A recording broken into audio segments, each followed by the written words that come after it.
What up? What up? What up? How you feeling? How you feeling? Just another no cap conversation. Uh, you know, no cap. Where we doing tailored truths in a very real way, and you are able to have some conversations with me. So I did want to give you a little bit of insight. I'm sorry, I'm working on getting a new tripod for my iPad. Until then, we got a jerry rig this look. So sometimes it's gonna cause some issues when we're live. We're gonna get together.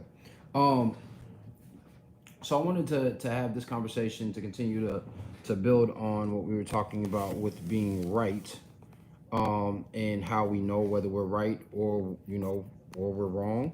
Um, and I wanted to kind of do a play on words because if you've been rocking with me for a little while, then you know that I believe every man has a story. I'm sorry I did not adjust this properly first. Let's do this.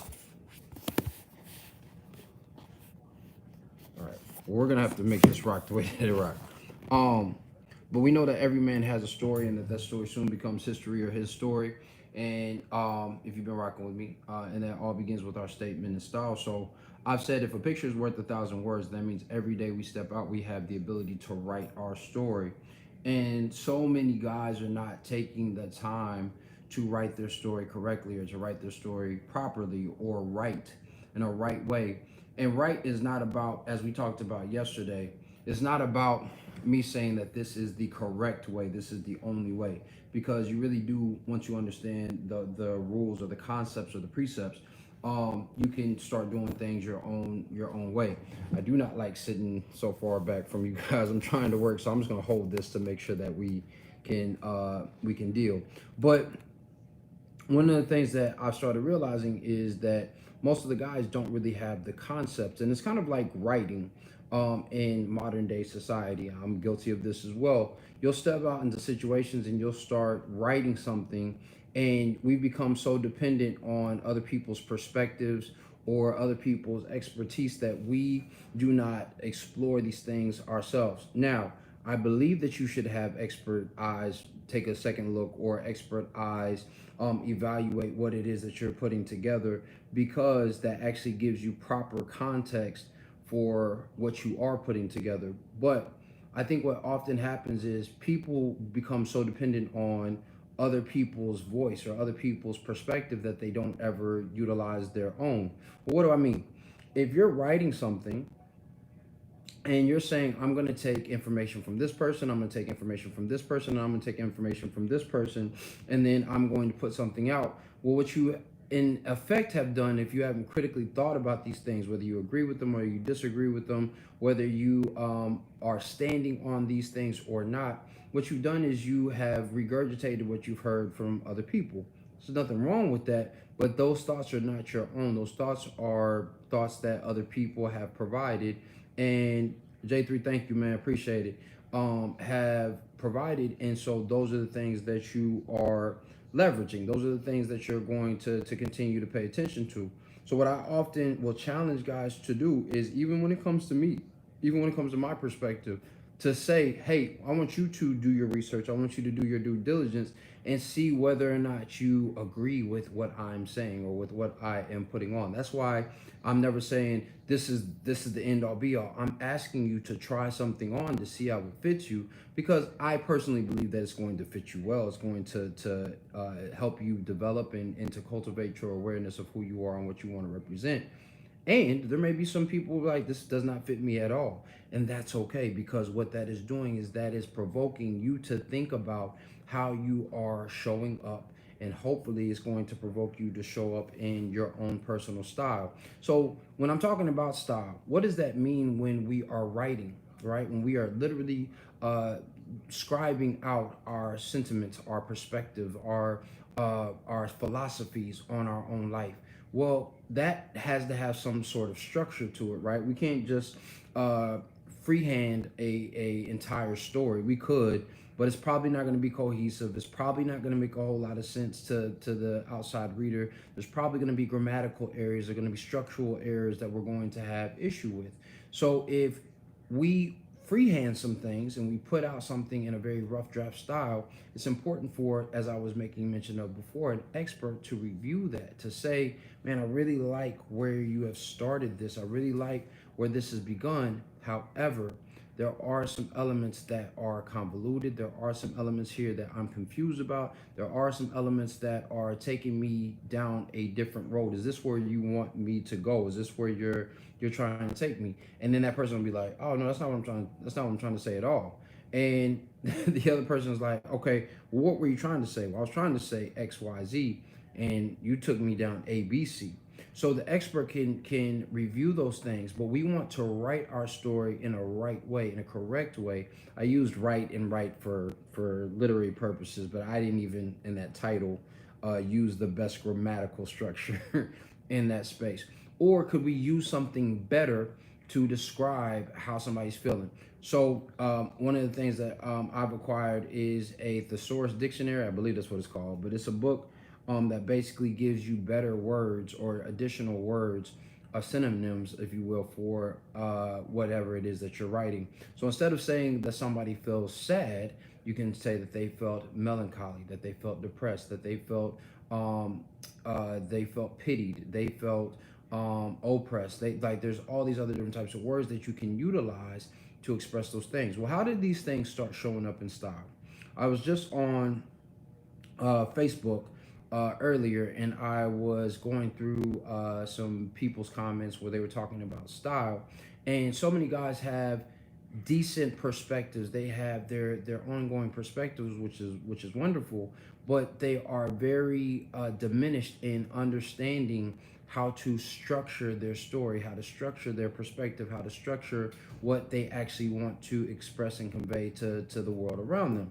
And there's nothing wrong with that. It's something that we all have to navigate through. It just becomes very difficult because I get confused with where they're trying to take me with their look. And be clear, every guy is trying to take you on a journey with their personal style, because that's how we inform the world of who we are. That's why we are dressing to express, as I always say, to dress to express. This is why people are showing up as the best version of themselves. This is why I want people to do that. And if you can do that on a consistent basis, well, now you have shown up and you have shown out, not shown out at the cost of other people, but shown out as the very best of who you are and what you want to represent. And not everybody is going, willing, or capable of doing that, partly because they're not willing to make the investment in themselves, and they're not willing to do the work. And then they're also not going to have the confidence to take on the critical or scrutinizing eye of the people who are observing them. See, when somebody does not know how to speak properly, they're going to try to correct you, thinking that they're correcting you in that space. And you'll be like, that's not what that means. That's not what that means. Have you ever had somebody say that? Like, they'll give you some insight on something and you've done your research and you're like, that's not what that's mean. That's not how you say that.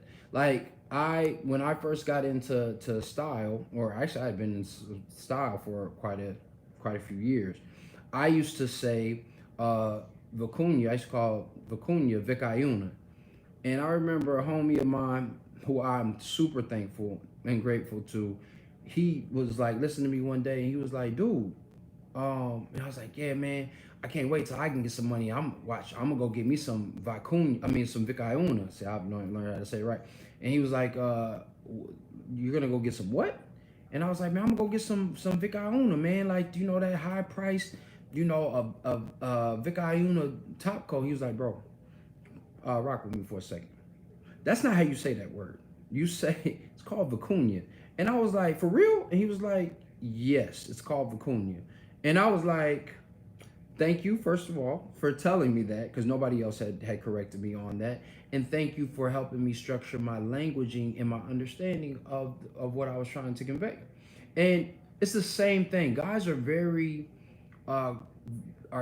defensive. They can be, not all, but they can be very defensive.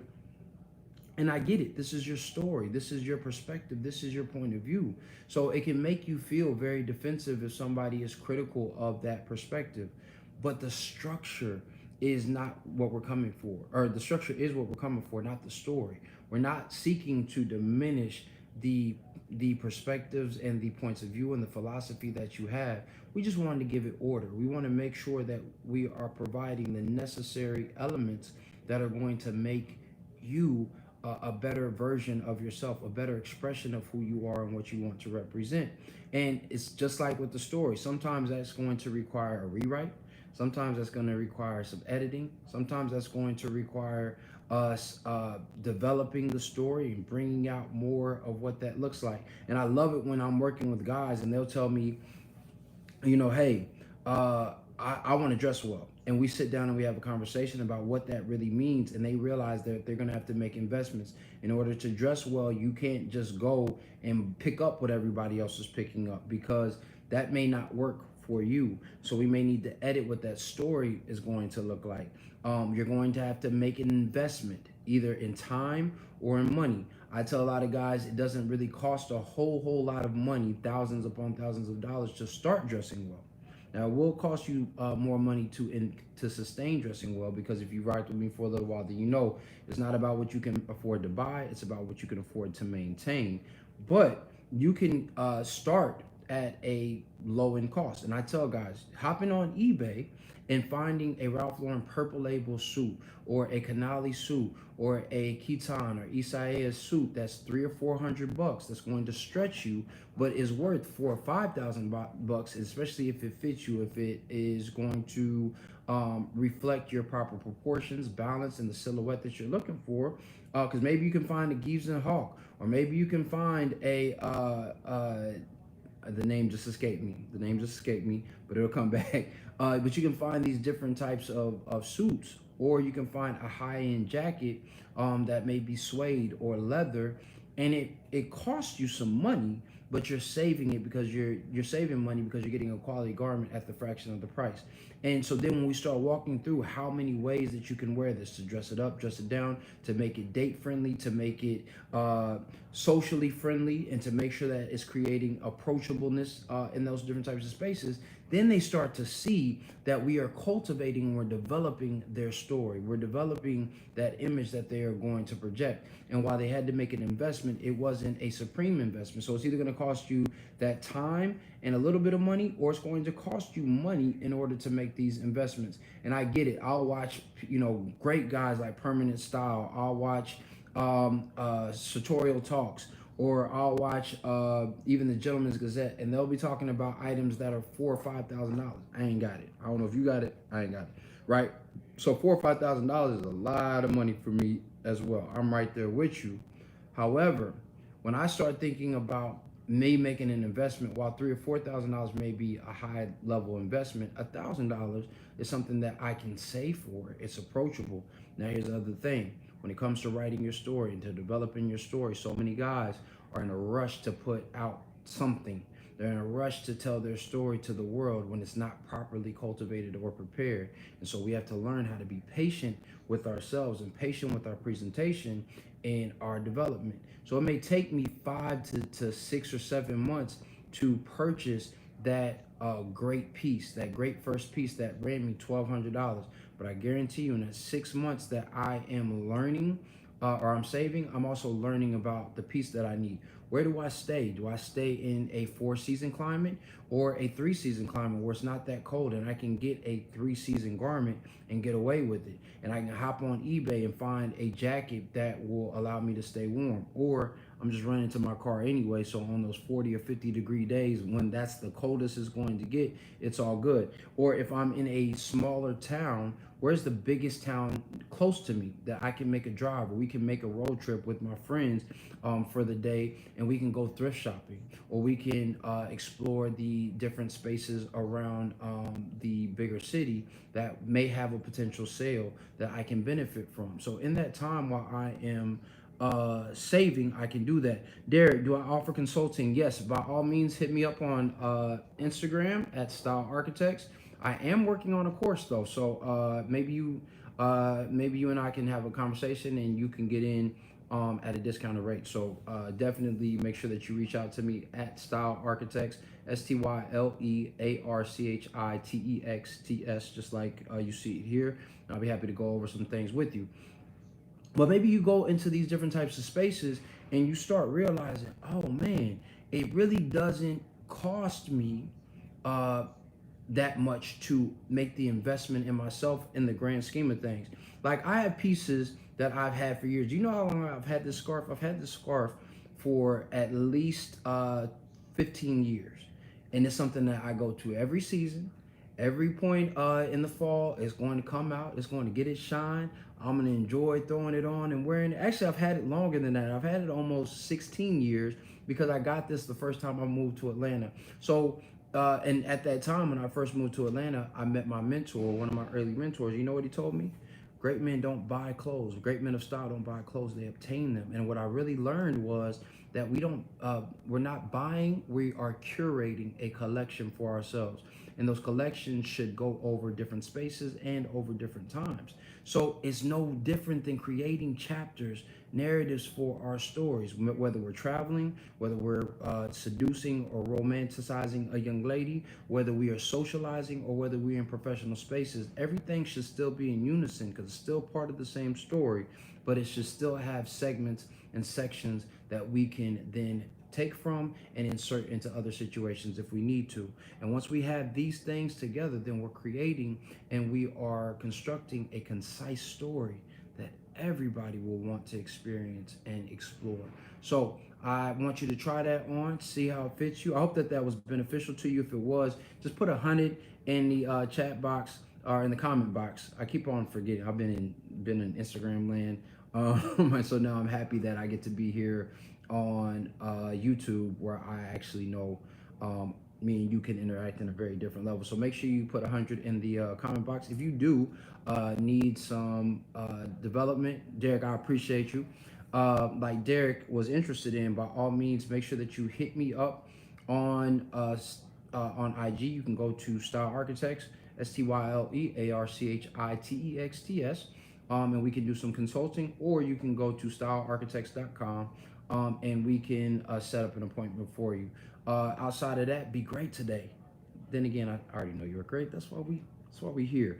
And please look forward to some upcoming videos where we are going to always talk about every Monday, Wednesday, and Friday your consciousness. So the concepts that we are going to be exploring when it comes to life as well as style. I can't use my other hand because I'm holding it up, holding up the screen. We'll then talk about some constructive elements. So if we're talking about how to be unique and how to be unabashedly and unapologetically unique, we're going to look at some examples and how you can add those pieces into your own wardrobe. And then the last elements, we're going to talk about the communication of your personal style and hopefully your seduction. If you're married or single, you still want to seduce the women or the woman that you are encountering. So we're going to talk about how all of those different types of things come together. So you can always catch me Monday, Wednesday, and Friday starting in 2 weeks because I want to make sure we get some content together for that. And you'll also get a little style look of the week on Saturdays. Just something to kind of inspire you, to give you some rundowns of the things that I've worn, why I put them together. And you'll start seeing that I don't have a super extensive wardrobe. And even when I start to obtain more success and more finances, I'm not looking to have a huge wardrobe. I'm looking to have a sustainably concise and impactful wardrobe, because those things are the elements of my presentation. I'm not trying to be the dude who has a whole lot of excess when I can be very potent with my position, potent with my presentation, and leave a lasting impression while having the right elements that come together that are slowly built upon. It's a slow burn. It's a marathon, right? Not a sprint, as God bless the dead, the homie Nip would have said, right? So in that space, that's what I want for you. I want you to have 20 pieces. If you only can start out with 5 pieces or 1 or 2 pieces, that these are 1 or 2 pieces that you absolutely love, and then you've acquired another 2 pieces the next year that you absolutely love, and that speak to who you are and what you want to represent. And then after that, you have another 6 pieces or 4 pieces because you've seen elevation in your job or in your business pursuits, or you have a girlfriend, and so now you've seen your finances get cut in half because you have somebody who is also with you, and that you can will allow you to have a little bit more of a disposable income. But each and every time that you're obtaining things, you're starting to realize that I'm not just obtaining pieces. I'm obtaining the pieces of the puzzle to my presentation. And once you start figuring that out, I'm telling you, you leaps and bounds above all those other dudes who spent exorbitant amounts of money for things that are going to sit in their closet and create chaos for their consciousness every time they step in there. So don't stress if you do not have all of the pieces, in your closet. You are building. This is still your dress rehearsal, and everybody is going to wait for that free feature presentation. So I didn't mean to go on a rant there, but wanted to make sure that you guys had that. Outside of that, like I said, be great today, and don't ever forget that dress is nothing more than the expression of a man's state of mind. So you, yes, you should always dress to express with no cap. I will see you tomorrow. Peace.